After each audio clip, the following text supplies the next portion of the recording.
Moin und herzlich willkommen aus meiner Holzwerkstatt. Dieses Tischkreissägensystem von HW mit der eingebauten Fräse habe ich euch ja bereits in mehreren Videos vorgestellt. Und aufgrund der vielen Nachfragen zu diesem Parallelanschlag möchte ich darauf heute in diesem detaillierteren Video nochmal explizit eingehen und euch aufzeigen, warum ich meine, dass das einer der besten Systeme als Parallelanschlag für Tischkreissägen ist.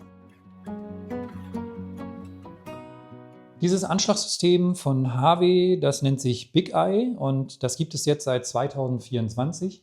Bei den älteren Modellen, die ja insbesondere in den USA vor 2024 waren, da gab es eben ein Anschlagssystem, das nannte sich Master Rip und wurde jetzt eben komplett ersetzt durch das Big Eye-System.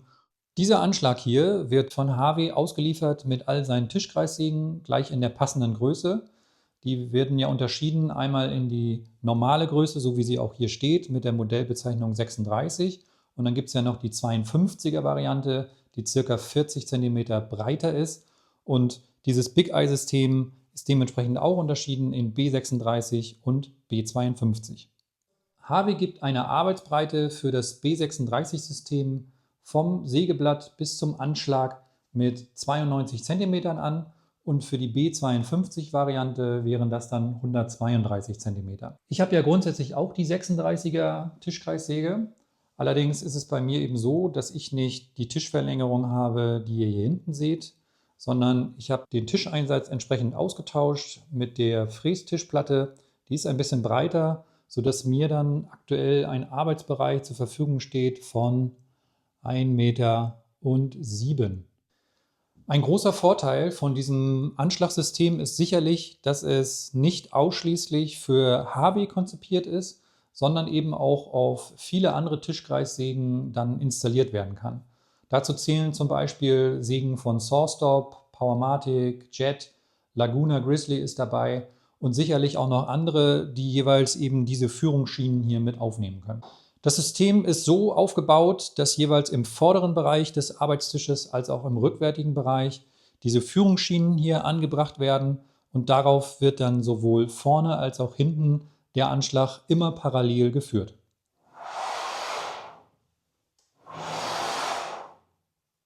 Damit der Anschlag nun nicht aus Versehen nach hinten komplett rausläuft, wird das Ganze hier mit diesen kleinen Stops gesichert.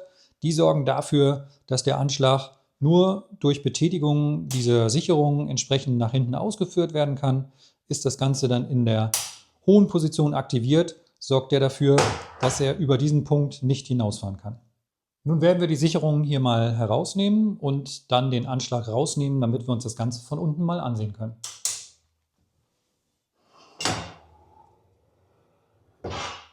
Das ist jetzt der Blick unterhalb des Anschlages. Das sind die entsprechenden Rollen, die kugelgelagert sind und hier auch versetzt sind. Das hat damit zu tun, dass hier unten eine Führung auf Schienen erfolgt und natürlich dann hier oben. Und diese 4 hier sind fixiert und die oberen 4 lassen sich wiederum von oben dann entsprechend einstellen. Da gucken wir gleich mal drauf.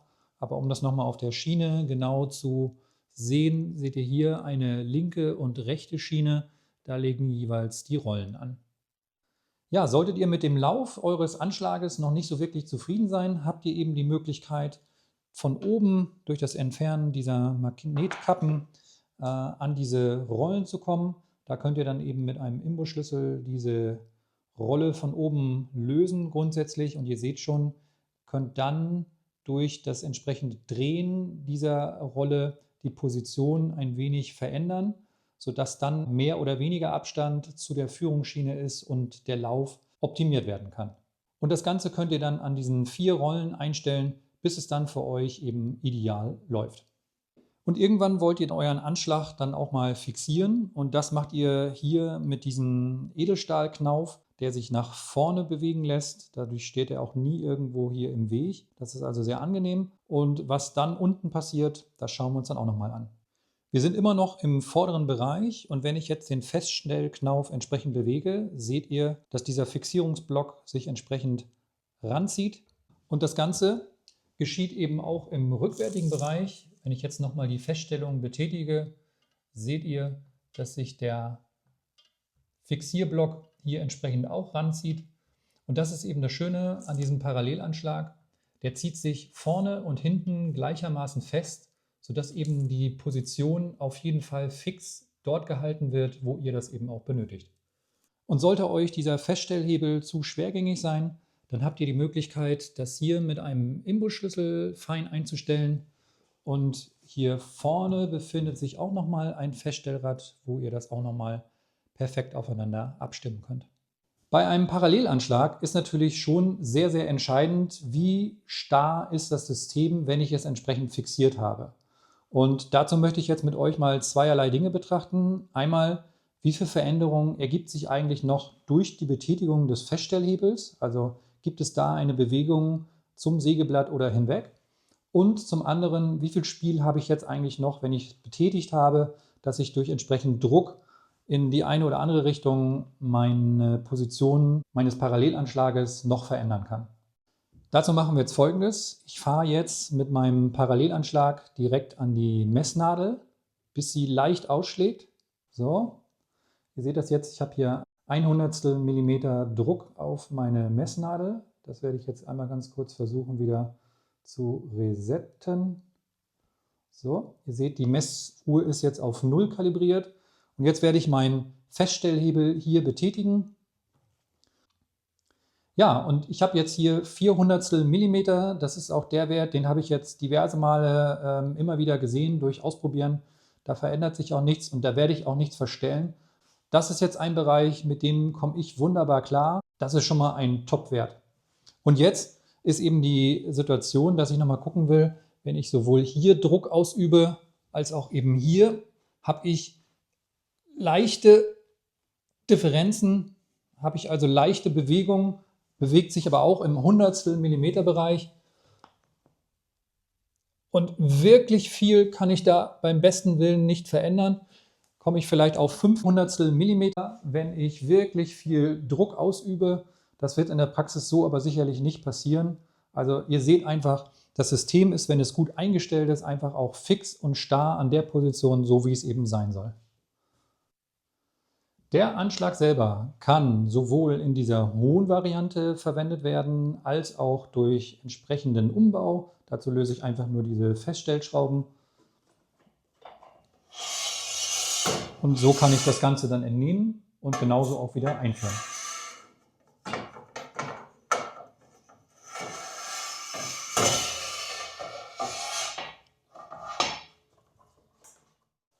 Ja, was auch hilfreich sein kann, ist, wenn dieser Anschlag auch nur als Anschlagpunkt eben fungiert.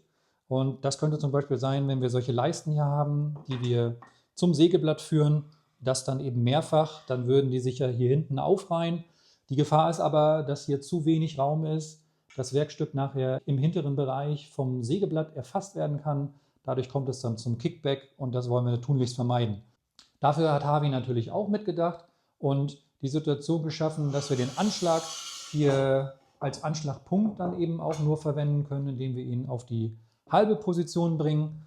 Nun ist es eben so, dass wir unser Werkstück zum Sägeblatt führen und hier hinten genügend Raum ist, ohne dass unmittelbar die Gefahr von Kickback entsteht. Grundsätzlich ist dieser Parallelanschlag so konzipiert, dass der Höhenanschlag hier links davon installiert ist.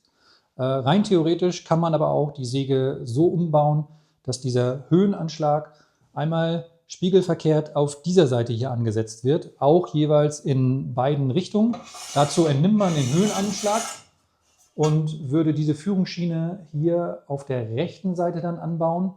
Und das wäre dann in der Situation, wenn man die Tischkonfiguration vornimmt, dass man hier noch einen Verlängerungstisch eben anbaut und dann von dieser Seite zur Säge arbeiten möchte, vielleicht als Linkshänder.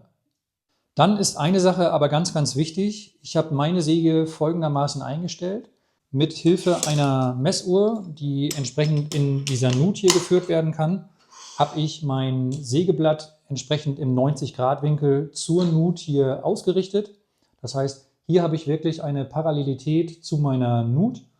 Und dann habe ich im zweiten Schritt diese gleiche Nut verwendet, um meinen Parallelanschlag entsprechend auszurichten. Allerdings habe ich da Folgendes gemacht, dass ich meinen Anschlag, der hier über knapp 80 cm hier geht, dass der von vorne nach hinten ungefähr 2/10 nach hinten ausläuft. Und das habe ich deshalb gemacht, weil ich zwischen Sägeblatt und Anschlag eine ganz leichte Öffnung nach hinten haben möchte. Das Gegenteil wäre ja eine Verjüngung und das wäre sehr schlecht für die Werkstücke, die dann ja unmittelbar wieder vom Sägeblatt erfasst werden würden. Insofern wird vielfach empfohlen, den Parallelanschlag nach hinten minimal zu öffnen. Ich habe mich jetzt für die Variante von 2/10 entschieden und das ist nur zu bedenken, solltet ihr eben das Ganze umbauen, müsst ihr natürlich dann auch dafür sorgen, dass eure Ausrichtung entsprechend so ist, dass ihr auch hier eine Öffnung nach hinten entsprechend hättet. Die Rechtwinkligkeit des Parallelanschlages könnt ihr sehr einfach einstellen, indem ihr einfach mit einem Imbusschlüssel hier unten rechts und links vom Anschlag jeweils die Imbusschrauben verändern könnt und damit exakt so ausrichtet, dass der Winkel für euch passend ist. Und selbstverständlich lässt sich auch die Winkligkeit dieses Anschlages hier perfekt einstellen für euch. Dafür nutzt ihr einfach die linken und rechten 3 Schrauben, die ihr jeweils am Anschlag habt. Und dazu kann ich euch auf jeden Fall noch ein Video original von Harvey empfehlen. Das ist auch bei YouTube hier veröffentlicht. Verlinke ich euch gerne in der Videobeschreibung. Da wird das nochmal sehr schön und detailliert erklärt. Und auch der Höhenanschlag lässt sich hier unten noch einstellen. Ich habe hier tatsächlich ein bisschen Luft. Das sind so circa 0,3, 0,4 Millimeter. Das kann ich tatsächlich auch einstellen, wie nah oder wie weit weg ich über den Tisch möchte. Ich habe das bei mir etwas großzügiger eben eingestellt. An der Seite seht ihr hier diese 3 Imbusschrauben. Die haben eine exzentrische Hülse. Und wenn ich diese Imbusschraube jetzt entsprechend einmal löse, seht ihr, habe ich die Möglichkeit, diese Hülse in verschiedenen Positionen anzubringen und damit eben die Höhe zu bestimmen, wie hoch der Anschlag dann eben gesetzt sein soll. Kommen wir jetzt mal zur Skala. Das ist auch eine häufige Frage, wie funktioniert denn eigentlich jetzt genau das, wo muss ich ablesen, welche Skala ist für mich jetzt entscheidend und wie genau funktioniert das auch mit dem Umbau beim Höhenanschlag. Grundsätzlich erstmal, ich habe hier auf der linken Seite noch eine Skala. Die brauche ich persönlich gar nicht, weil ich eben auf der Seite des Sägeblattes nicht arbeite. Also insofern ist diese Skala für mich hier komplett entbehrlich, könnte ich ausbauen, achte ich also gar nicht drauf. Zum Zweiten, dieses Kristallglasfenster, was ich hier habe, ist eben auch dafür da, dass ich hier auf der linken Seite mit der Skala arbeiten würde. Mache ich nicht, also auch das Fenster brauche ich nicht. Das könnte ich abkleben, interessiert mich nicht an der Stelle. Dann habe ich aber noch ein zweites Kristallglasfenster. Das ist hier und das ist das Entscheidende, womit ich eben arbeite. Das habe ich mir jetzt folgendermaßen eingestellt. Ihr seht hier mein Sägeblatt. Da fahre ich jetzt mit meinem Parallelanschlag mal dran. Zack, jetzt bin ich dran. Und ich nehme euch jetzt mal mit. Ich hoffe, ihr könnt das erkennen. Auf der Skala bin ich jetzt exakt bei 0. Genauso soll es sein. So habe ich mir das eingestellt. Und dafür habe ich hier auch an meiner Skala die Position High. High bedeutet, ich habe an meinem Parallelanschlag den hohen Höhenanschlag, mit dem ich jetzt hier arbeite. Und das ist wichtig, wenn ihr eben mit dieser Position arbeitet.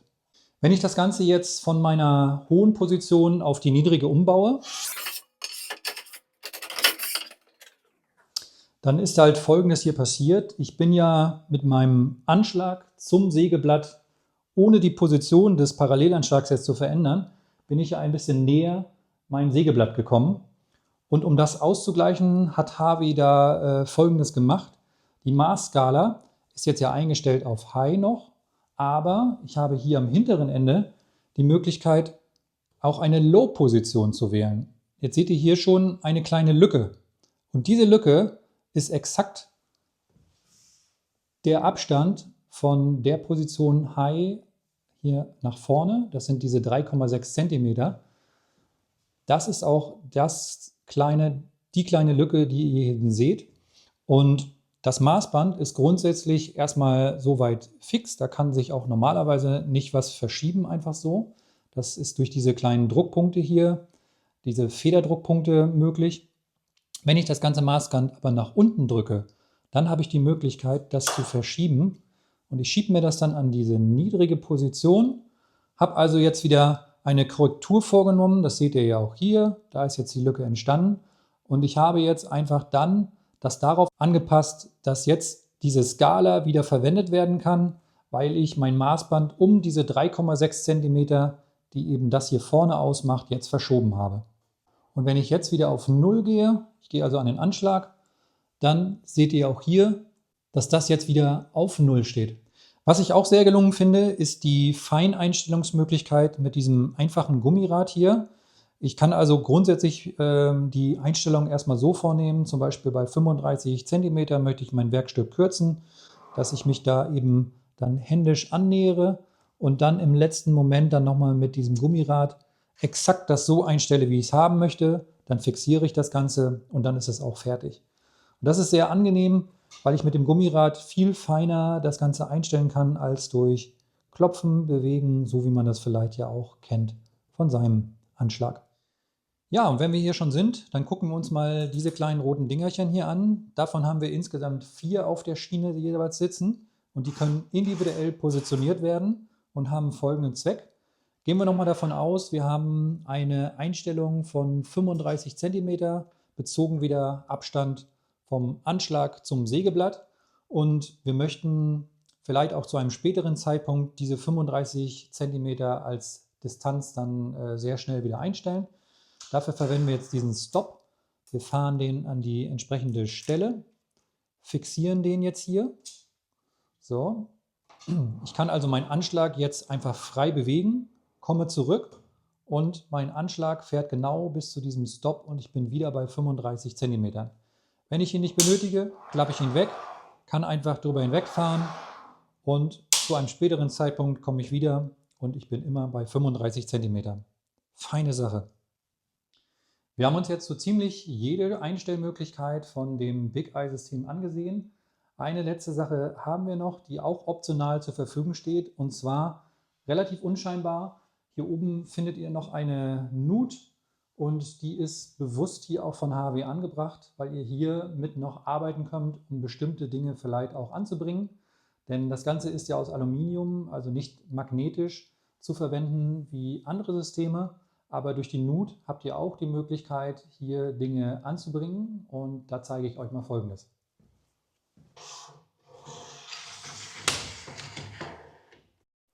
Ja, wie ihr gesehen habt, habe ich jetzt auf der Schiene ein System hier angebracht. Das ist eine Andrückhilfe.